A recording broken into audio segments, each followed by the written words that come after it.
para hablar también de algo importante que ocurrió en las últimas semanas, tiene que ver con el ajuste que está ocurriendo en la salud pública en la República Argentina.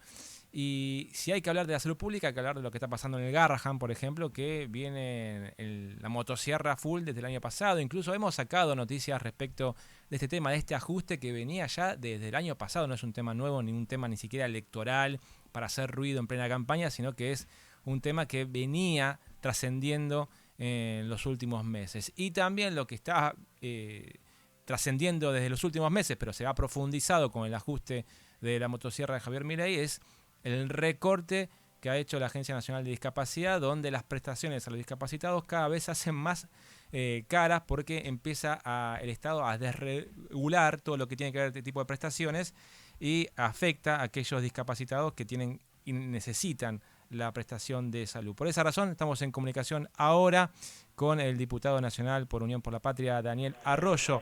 Daniel, ¿cómo estás? Te saluda aquí Esteban Ocampo de Archivos Los Medios. ¿Cómo andás?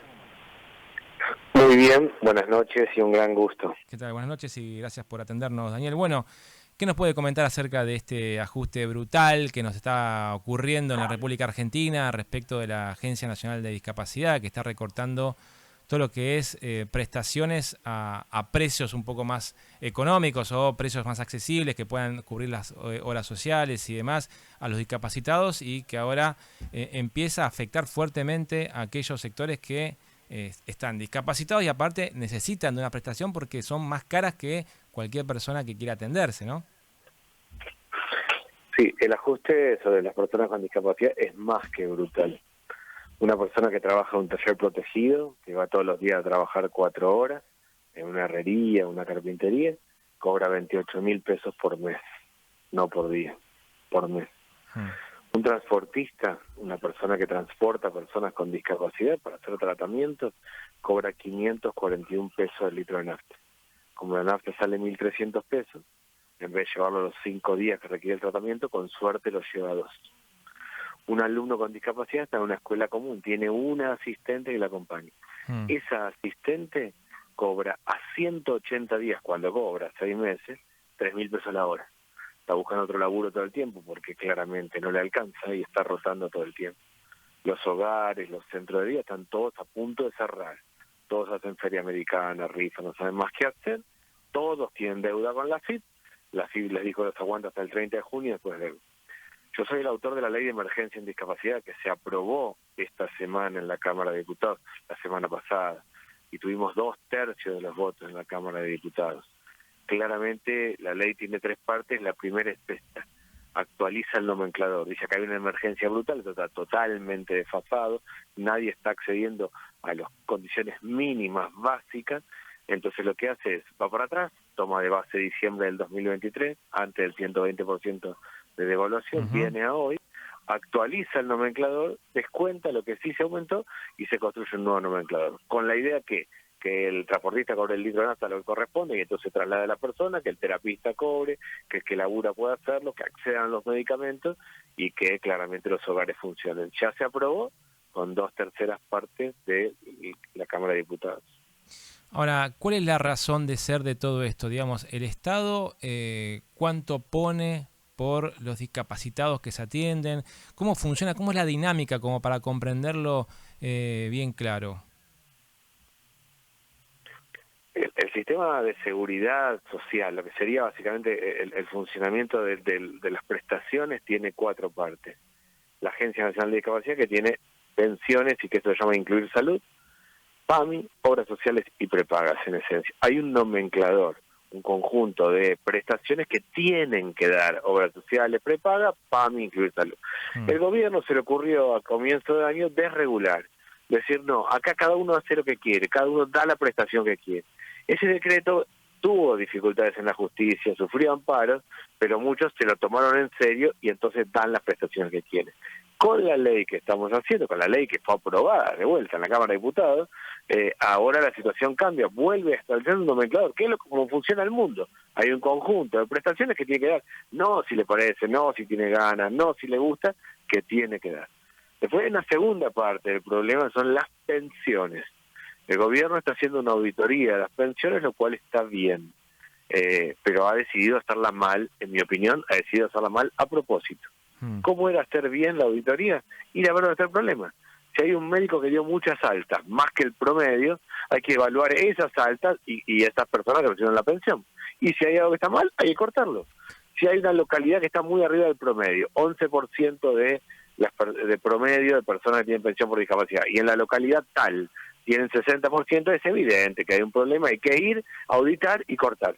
No hizo eso el gobierno, creo que tenía que hacer, sino mandó 300.000 cartas de documento, le hace hacer 10 horas de cola a la gente, va, viene, al que tiene ceguera de nacimiento le pide que vuelva a hacer todos sus estudios, no le dijo nada a los médicos de lo que tenía que hacer, hizo una resolución en enero, la derogó en mayo, la gente corre de un lado a otro sin saber qué hacer.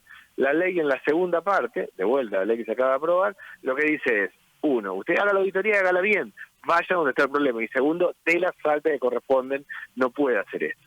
Y lo tercero, más complicado, es el maltrato. El gobierno arrancó con el vocero presidencial, mostrando una radiografía de un perrito y una colita, contándonos que la persona había accedido a una pensión por discapacidad, lo cual no es cierto. Nunca la persona accedió a una pensión por discapacidad. El vocero presidencial dijo algo en conferencia de prensa que no es cierto, con el objetivo de estigmatizar a las personas con discapacidad. Y después, en la resolución de enero de este año, no le hablo del siglo XIV, enero de este año, el gobierno pone en la resolución, denomina a la persona con discapacidad como idiota, imbécil, débil mental. Resolución oficial, boletín oficial. La tercera parte de la ley que acabamos de aprobar dice, usted no puede maltratar. La regla es el respeto, puede ser una política pública que a uno le guste más, menos, eso será materia de opinión, pero no puede maltratar, la regla es el respeto. Tremendo esto último que estás contando, ¿no? Del idiota, la verdad que, bueno. Pero es un combo, un conjunto. Hace poquito, después de eso, el presidente y otros funcionarios en las redes sociales se pusieron a pelear con un chico de 12 años que tiene autismo. Sí, y me acuerdo que al gobernador de Chubut, creo que lo habían puesto con una imagen de un chico Down, ¿no? También. El año pasado absolutamente, fue. También, pero sí. Por eso acá hay una mezcla de crueldad y de ignorancia. No es solo crueldad, hay ignorancia también. Ahora, desde el sector oficialista de La Libertad Avanza, en las redes sociales, argumentan esto que mencionabas acerca de el aumento de las pensiones por discapacidad y cómo habían aumentado en los últimos gobiernos, ¿no? Desde Cristina en adelante, y se había amesetado, pero como que en los 90 era un nivel, con De la Rúa era un nivel, y después se dispara fuertemente las pensiones por discapacidad. La pregunta es, ¿se dieron de alta más pensiones que no correspondían o empezaron a reconocer aquellos que no eran reconocidos como un derecho a recibir una pensión por discapacidad? Porque también puede pasar eso, ¿no? Hay gente que no se la reconocía cuando realmente tenía que recibir una pensión por discapacidad. Sí, son las dos cosas, y por eso a mí me parece que acá hay que distinguir la paja del trigo. Cambió el concepto, se salió del concepto de pensión por invalidez laboral y se fue al concepto de pensión por discapacidad. Pero no es que lo cambió la Argentina, el mundo, hay una convención de derechos de personas con discapacidad que va hacia ese lado y el mundo fue hacia ese lado. ¿En qué se basa esa idea? En que una familia donde una persona con discapacidad tiene un 30% más de gasto que una familia donde no la hay. Entonces el Estado compensa generando una pensión. Eso fue lo que extendió las pensiones, y esa tendencia es la que hay que sostener porque el mundo va hacia ahí. Segundo, está claro que se han dado pensiones que no correspondían, por lo que yo digo de los promedios. Si todos los médicos han dado 200 pensiones por promedio, y vos, médico, diste 5.000, bueno, evidentemente hay un problema ahí. Si el promedio en las localidades es de 11%, y en la localidad X de tal lugar hay 60%, es obvio que hay un problema. Bueno, pero así se hace la auditoría. El gobierno no hizo eso, no fue a resolver el problema. ¿Por qué no lo fue a resolver? Yo creo que por dos cosas, mi mirada. Una es porque le pidieron a la Agencia Nacional de Discapacidad un recorte del 30%, imposible de cumplir con las auditorías, imposible de cumplir con las auditorías. Entonces decidió desacomodar todo el sistema, cortó todas las prestaciones, vino, mandó 300.000 cartas de documentos, hizo un desastre porque le pide una pauta de ajuste que no puede cumplir. Y lo segundo es más absurdo, pero en mi opinión es lo que pasa, y es, el gobierno le bajó línea a todos sus funcionarios que no hay que cumplir las resoluciones de Naciones Unidas. no por el tema de discapacidad, sino por el tema medio ambiente, porque el gobierno no cree en el cambio climático. De rebote, eso le toca a discapacidad, porque como no pueden cumplir la resolución de los derechos de la Convención de Personas con Discapacidad, que es a donde el mundo se rige así, entonces tienen que ir 100 años para atrás. Y 100 años para atrás es donde encuentran este concepto de idiota, imbécil, débil mental, que eran conceptos médicos de hace 100 años. Parece absurdo, pero han bajado esa línea y eso derivó en esto que es, de verdad, una mezcla de crueldad e ignorancia. Ahora, más allá de eso, yo soy optimista, hemos logrado realmente, yo soy el autor de una ley que ha logrado un consenso amplio, no es fácil tener 2/3 partes de la Cámara de Diputados, de bloques que en general acompañan al gobierno y esta vez votaron la ley de emergencia en discapacidad, creo que la va a votar la Cámara de Senadores y creo que el gobierno va a reflexionar, no la va a vetar y la va a poner en marcha. La Agencia de Discapacidad va a tener que abrazar la ley y poner en marcha y hacer una política pública que hasta acá no ha hecho ninguna. Es tremendo lo que se cuenta, ¿no? Porque uno escucha esto y decís, ¿cómo puede ser que actúen de esta manera con un sector tan vulnerable, tan perjudicado, donde la gente tiene que pagar un montón de plata para los tratamientos a los discapacitados y que realmente la ayuda es necesaria?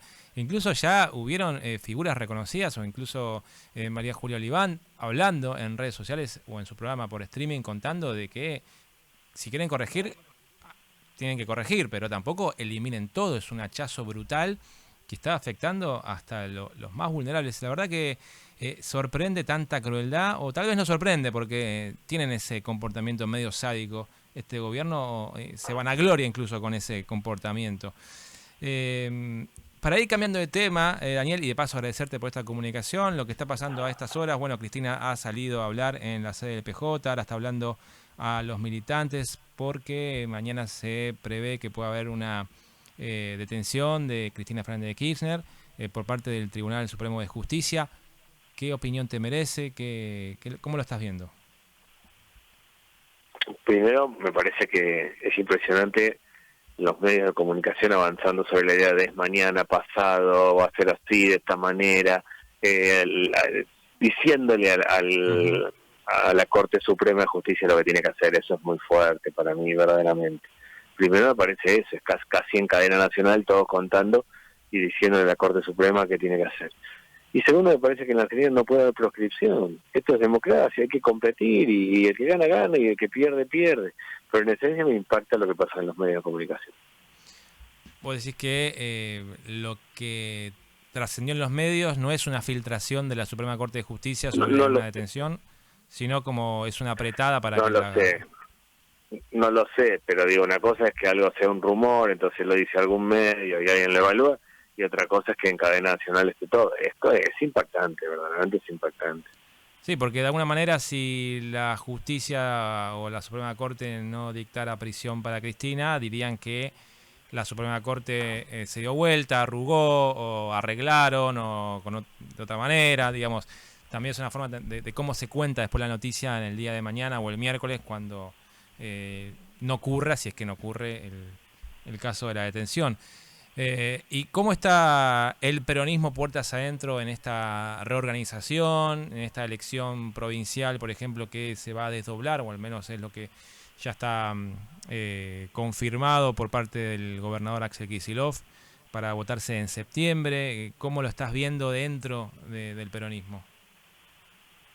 No, bueno, de vuelta yo creo que son dos cuestiones distintas. Una es lo que estábamos hablando recién, del tema Cristina y lo judicial, y otra cuestión es la cuestión del peronismo. Yo creo que el peronismo está en una crisis profunda, que está rota la relación de la sociedad con la política, que la sociedad no le cree nada a la política, nada es nada, que siente que la política no vive la vida cotidiana, ir al almacén, al supermercado, a ver si te alcanza o no te alcanza, que siente que la política habla de temas que no tienen nada que ver con la realidad, y que en ese contexto las peleas internas en el peronismo entre Cristina y Axel aumentan esa distancia, porque no es una pelea de concepto, no es que uno quiere Fondo Monetario y el otro no, o que uno quiere privatizar y otro quiere estatizar, sino que básicamente una pelea por quién tiene poder, quién tiene la lapicera y quién tiene el liderazgo. Eso aumenta la distancia. La persona que tiene un familiar o un hijo con discapacidad, el que se levanta a las 5 de la mañana para tomar el colectivo y ir a laburar, el jubilado, el que la pelea, el que no llega, el que está endeudado, dice que esta gente se está mirando el ombligo y no está pensando en mí. Sí, la verdad que las peleas como que cansan, ¿no? Desde el lado de la política, las internas que no resuelven los problemas de la Es gente. microclima, Mm. porque es microclima, es decir, y la tarea de la política es resolver la vida cotidiana. Por eso una cosa es que se peleen dentro de un plantel de fútbol y que sea entretenido para uno ver si es esto, lo otro, si tal jugador o tal otra, pero eso tiene como objetivo jugar, no resolver el problema de la vida cotidiana. La política sí tiene el objetivo del bien común y de resolver el problema de la vida cotidiana, y por eso no puede estar mirándose el ombligo. Ujú. Daniel, te queremos agradecer por este contacto que nos has brindado, ¿eh? Gracias, y de verdad espero que la ley salga rápida y que el gobierno no la vete. Muchas Ojalá, gracias. muchas gracias a vos.